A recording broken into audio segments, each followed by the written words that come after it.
साथियों नमस्कार, मैं हरिश्चंद्र बंडवाल इस वीडियो में आप सभी का स्वागत करता हूं। दोस्तों, सोनम वांगचुक को लेकर के बहुत सारे और बहुत बड़े बड़े खुलासे हो रहे हैं। अब देखिए ना, कल दिल्ली पुलिस ने जो काम किया है दोस्तों, वो अद्भुत है। और उसके बाद जो इधर उधर छिपे हुए लोग हैं ना, वो देखिए किस प्रकार से खुलकर बाहर आने लगे हैं। कभी कभी तो सवाल उठता है कि सोनम वांगचुक का वही रूप है जो वो दिखाई पड़ता है, या कुछ और रूप है। ये कोई बहरूपिया वाला रूप तो नहीं है।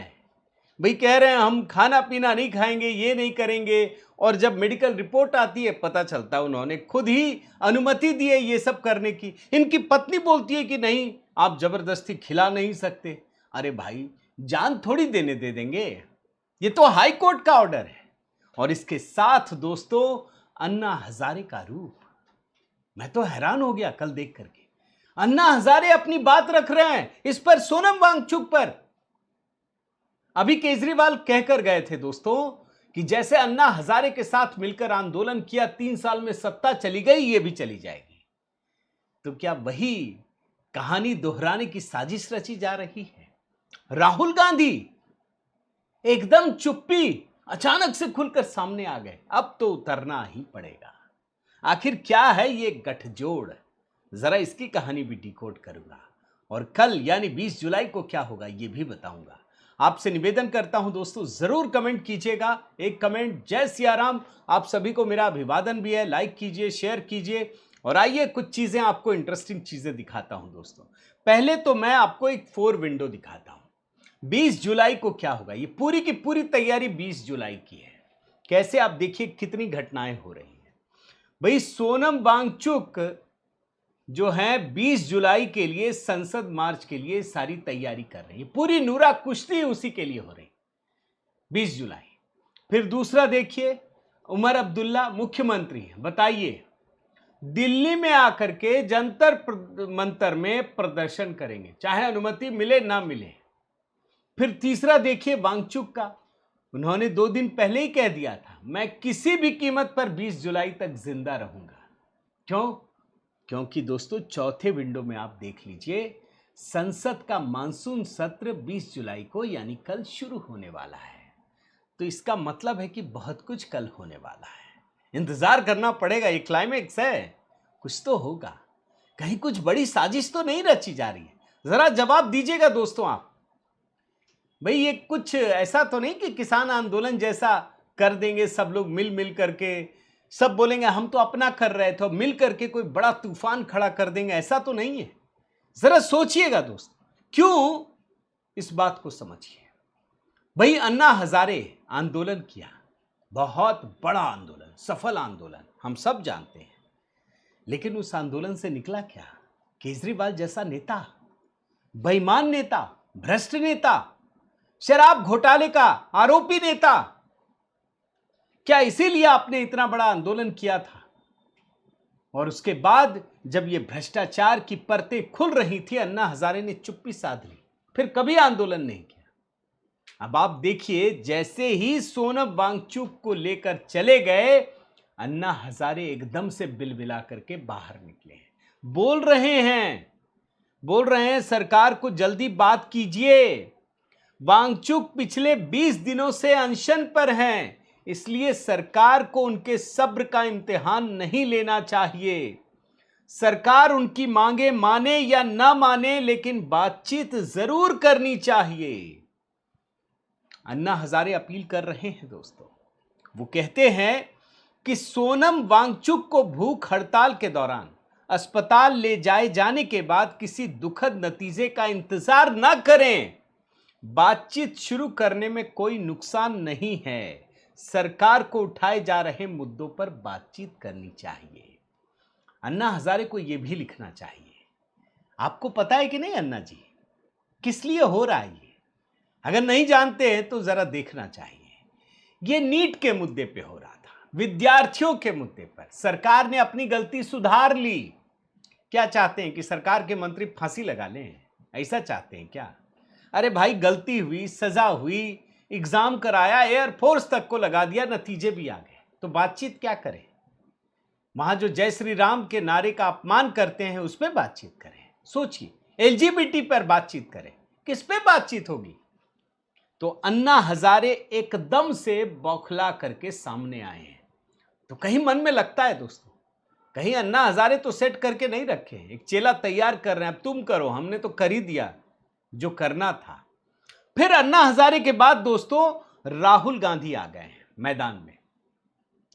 अभी तक राहुल गांधी कहां थे, सोचिए ना। मैंने तो कल शाम के वीडियो में आपको दिखाया दोस्तों, आपने देखा होगा भाई 20 दिनों तक छुट्टी मनाई राहुल गांधी ने। 20 दिन तक एक भी कांग्रेसी नेता नहीं पहुंचा, और जब लौट कर आए तो अपने एक दूत को भेज दिया, पवन खेड़ा को, लेकिन खुद कुछ नहीं कहा। अब ये भी बाहर निकले हैं, पोस्ट किया इन्होंने, मोदी सरकार पे हमला कर रहे हैं। इनको लग रहा है कि जैसे अन्ना हजारे ने पूरा माहौल बनाया और मोदी जी ने पूरा मजमा लूट लिया। यही है भाई, माहौल जो बना था वो संघ भी था उसमें, ऐसा नहीं था कि नहीं था, लेकिन मोदी जी का अपना एक कर्तृत्व भी था, अपना एक कर्म था। यहां राहुल गांधी का कर्म नहीं है, ये सोच रहे हैं कि माहौल बनेगा और ये मौज ले लेंगे, ऐसा होगा नहीं, क्योंकि उनसे ज्यादा काम करने वाले लोग तो सरकार में बैठे। मैं जरा आपको ट्वीट दिखाता हूं दोस्तों, क्या लिखा है। The core tenets of the Modi government are असत्य एंड हिंसा। मैं जरा हिंदी में पढ़ता हूं। मोदी सरकार का मुख्य सिद्धांत असत्य और हिंसा है। सोनम वांगचुक जी को जंतर मंतर से तब हटाना गलत है जब वो एक अहिंसक भूख हड़ताल पर थे। पेपर लीक, शिक्षा की बढ़ती लागत और छात्रों के सुसाइड भारत के भविष्य के लिए गंभीर मुद्दे हैं। कोई भी ताकत भारत के छात्रों को और हम में से उन लोगों को जो उनसे प्यार करते हैं, उनमें विश्वास रखते हैं, इन मुद्दों को उठाने से नहीं रोक सकती है। यह बात आप सच कह रहे हैं, यह लोकतंत्र है, कोई उठाने से रोक नहीं सकता, लेकिन किसी को इतना अधिकार नहीं है कि वो अपनी जान ले ले। आपको भूख हड़ताल करने का अधिकार तब तक है जब तक आप जीवित रह करके यह आंदोलन कर सके। लेकिन जानते हैं, कल मैंने दिखाया था ना, वो तेजिंदर बग्गा ने लिखा है, बहुत सारे लोगों की चाहत है कि भूख हड़ताल में निपट जाए दिल्ली में, और उसके बाद सारा गुस्सा फिर से एक तूफान उठेगा और मोदी जी को ले डूबेगा। मोदी जी ऐसा होने नहीं देंगे। और मोदी जी तो छोड़िए, अरे भाई कोर्ट में आप ही के लोग गए हैं, और कोर्ट भी छोड़िए दोस्तों, ये तो खुद सोनम वांगचुक भी नहीं होने देंगे। क्यों, मैं अभी आपको दिखाता हूं, पहले कुछ कमेंट वगैरह तो देखना जरूरी है। एक और शख्स है दोस्तों, शेखर सुमन, गजब एकदम से तिल मिलाए हुए हैं, इनका तो समझ ही में नहीं आ रहा। मैं नहीं जानता, शायद कोई शो वगैरह करते होंगे किसी जगह पे, मैं टीवी वगैरह कम देखता हूं दोस्तों, लेकिन एक इनका वीडियो देखने को मिला, वो गजब बोल रहे हैं भाई। कुछ पर्सनल खुन्नस तो नहीं है, मैं रिसर्च कर नहीं पाया शेखर सुमन का। ये वीडियो बनाते हैं, पोल खोल भी बनाते थे, लेकिन ये पोल खोल वाला नहीं है, ये बड़ा एकदम गंभीर और डायरेक्ट हिट करने वाला है। क्या बोला है जरा मैं आपको पढ़ता हूं। पहले तो हेडर देखिए, ये व्यवस्था गूंगी, बहरी और संवेदनहीन है। मैं इनका वर्ड पढ़ता हूं दोस्तों।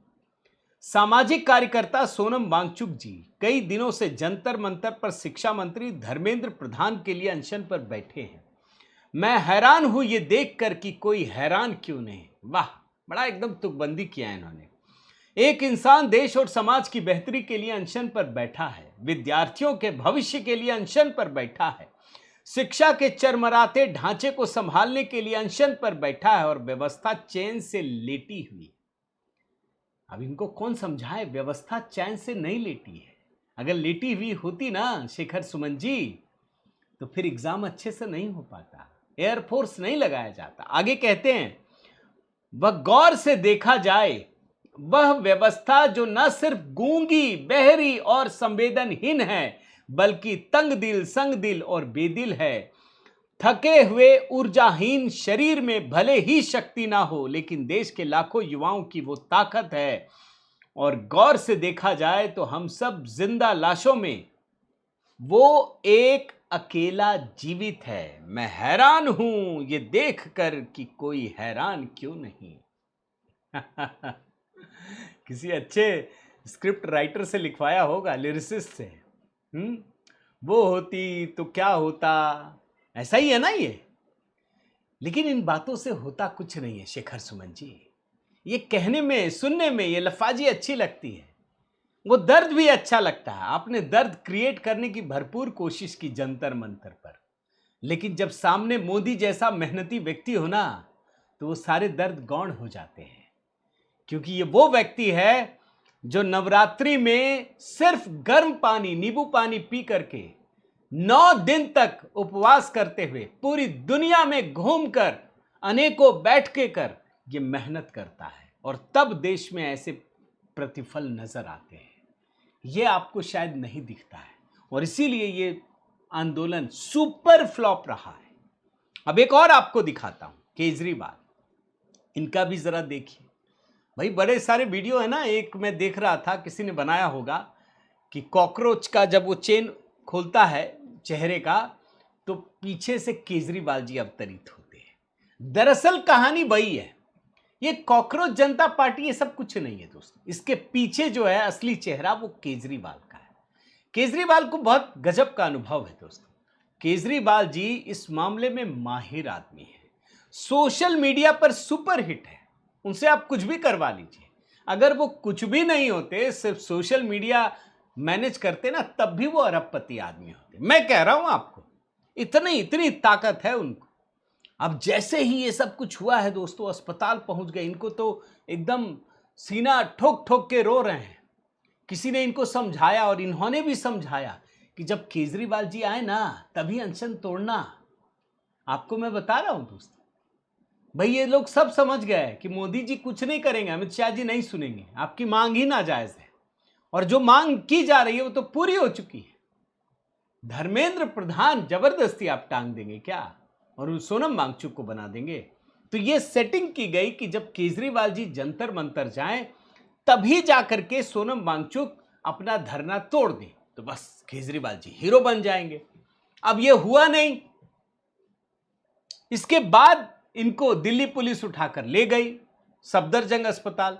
अब केजरीवाल सबसे कहने लगे कि जंतर मंतर पहुंचो, और फिर उसके बाद एक ट्वीट करते हैं, जरा वो भी मैं आपको दिखाता हूं, देखिए।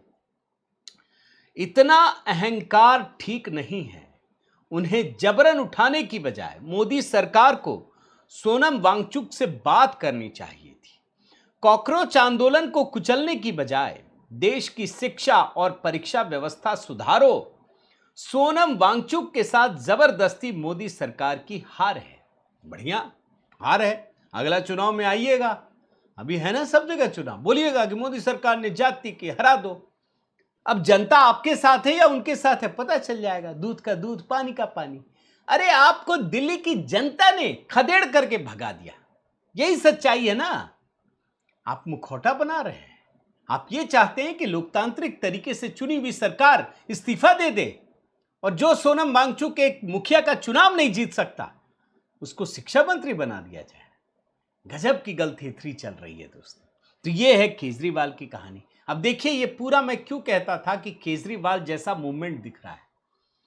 सब कुछ वैसे ही, पूरी स्क्रिप्ट वैसे ही। सोशल मीडिया में आंदोलन खड़ा किया, रोज बोल रहे हैं देखो 1 मिलियन बढ़ गया, 2 मिलियन बढ़ गया, 3 मिलियन बढ़ गया, मिलियन ही मिलियन बढ़े जा रहे हैं। और यहां तो आपका माने कुछ 100 आदमी रहते हैं बस, वो भी खाना खाने पहुंचते हैं, आइसक्रीम खाते हैं, सब कुछ खाते हैं, बढ़िया बढ़िया आइटम खाते हैं, चले जाते हैं। ब्लॉगर आते हैं, फूड ब्लॉगर आ रहे हैं कि देखिए कैसा खाना है। अब देखिए कल क्या हुआ दोस्तों, जब ये सब कुछ हो रहा था, अभिजीत दीपके ने फूट फूट कर रोना शुरू कर दिया। अब उनको एक स्क्रिप्ट दी गई कि देखो भाई, ये क्या नाम है वो, राकेश टिकैत, और रोया था ना, तो बड़ा माहौल बदल गया था। बोला अच्छा क्या? बोला हाँ मैं भी रोऊंगा। ये भी फूट फूट के रोने लगा। अब मेरे पास वो सिस्टम नहीं है, वरना मैं 2 विंडो आपको दिखाता। इधर राकेश टिकैत को रोते हुए और इधर अभिजीत दीपके को रोते हुए, दोनों रो रहे हैं।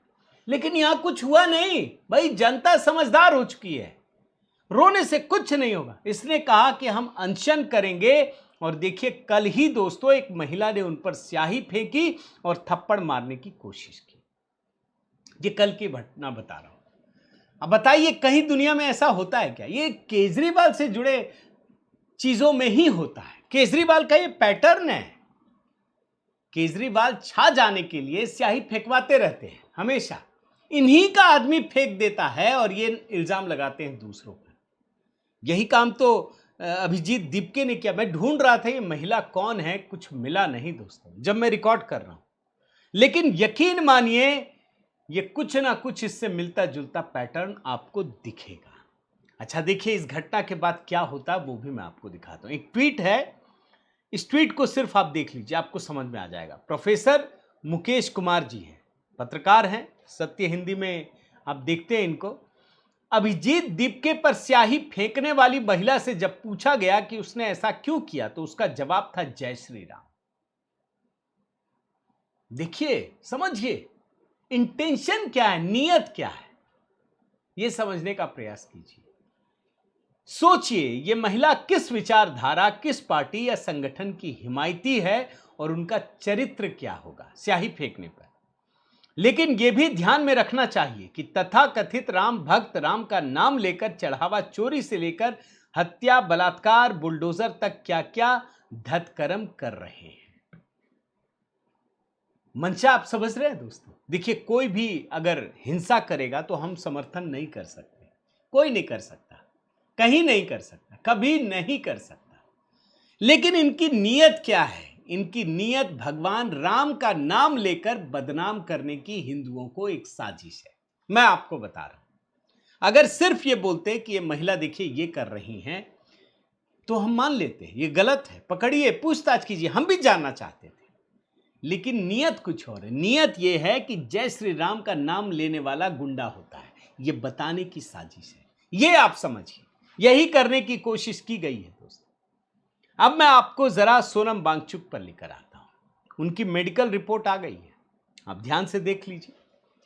अच्छा इसमें पूरा हेल्थ अपडेट जारी किया गया है सफदरजंग अस्पताल द्वारा। इसकी एक खास बात जानते हैं क्या है दोस्तों, कि सोनम वांगचुक ने खुद अपनी चेकअप करने की इजाजत दी है, खुद, कोई जोर जबरदस्ती नहीं। हां इतना नुकसान ना हो जाए कि शरीर ही ना बचे, ये तो नहीं होने दिया जा सकता। ये तो हाई कोर्ट का आदेश है कि हर इंसान की जिंदगी बचानी हो, यही कहा था ना। और पुलिस वाले तो काम करेंगे भाई, हाई कोर्ट ने अगर कहा है तो डॉक्टर को दिखाएंगे। अपनी सहमति से चेकअप करना। अस्पताल द्वारा जारी किए गए हेल्थ अपडेट के मुताबिक लंबे समय से उपवास और डिहाइड्रेशन की वजह से सोनम वांगचुक कमजोर हो गए हैं, हालत स्थिर है।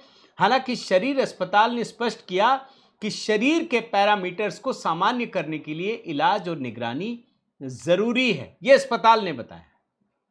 इनकी पूरी की पूरी एक देखिए एएनआई का भी मैं आपको दिखाता हूं। इस एएनआई में देखिए हेल्थ बुलेटिन 3:30 का है, ये पूरा का पूरा है। अब जरा मैं आपको ये भी थोड़ा पढ़ करके बताता हूं, हिंदी किया है दोस्तों। सोनम वांगचुक को 18 जुलाई 2026 की सुबह 7:40 पर दिल्ली पुलिस द्वारा बीएमएमसी एवं सफदरजंग अस्पताल लाया गया, जिसके बाद उन्हें भर्ती किया गया।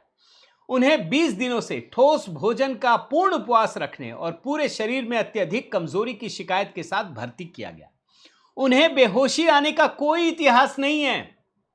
अस्पताल में भर्ती के समय वे पूरी तरह से होश में थे। उनकी नाड़ी, पल्स, रक्तचाप, ब्लड प्रेशर, ऑक्सीजन सैचुरेशन सामान्य एवं स्थिर थे। हालांकि उनके शरीर में डिहाइड्रेशन के लक्षण पाए गए। 20 दिन तक उपवास और उसके बाद भी नाड़ी, रक्तचाप, pulse, blood pressure, oxygen saturation सब सिंपल है, स्थिर है। हम लोग बोलते हैं हैबिचुअल ऑफेंडर, ये हैबिचुअल क्या बोलेंगे, फास्टिंग करने वाले फास्टर हैं, कुछ होगा आप अंग्रेजी में। मतलब गजब का इनका है ये। अच्छा है, स्वस्थ रहें, ये हमारी ईश्वर से दुआ है। मैं कामना करता हूं ये स्वस्थ ही रहें। और अच्छा है दोस्तों, क्या है, ये लोकतंत्र के भी हित में है। ऐसे लोग जब अनशन करते हैं ना तो कम से कम सरकार पे दबाव तो पड़ता है, और सरकार भी चाहती है कि वो सुधारे अगर कुछ गलतियां हो तो ये सिस्टम के लिए भी अच्छा है, मैं आपको बता दें।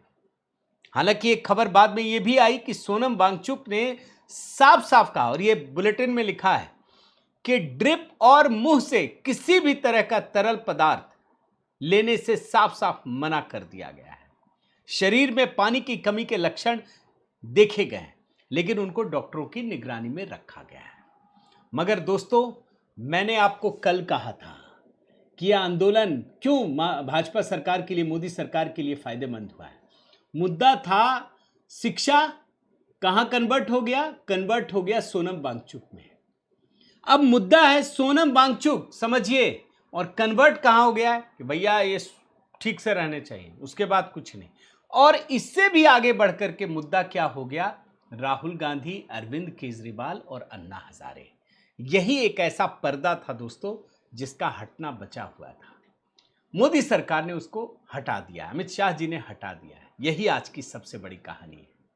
उम्मीद करता हूं ये वीडियो आपको जरूर पसंद आया होगा। कमेंट कीजिएगा दोस्तों, एक जय श्री राम तो लिखिएगा, लेकिन साथ में ये बताइएगा कि जिस तरीके से दिल्ली पुलिस ने काम किया वो उससे आप कितना सहमत हैं, सराहनीय है या नहीं। मैं तो बहुत निश्चित रूप से 100 में से 100 अंक दूंगा, बहुत अच्छा काम किया है।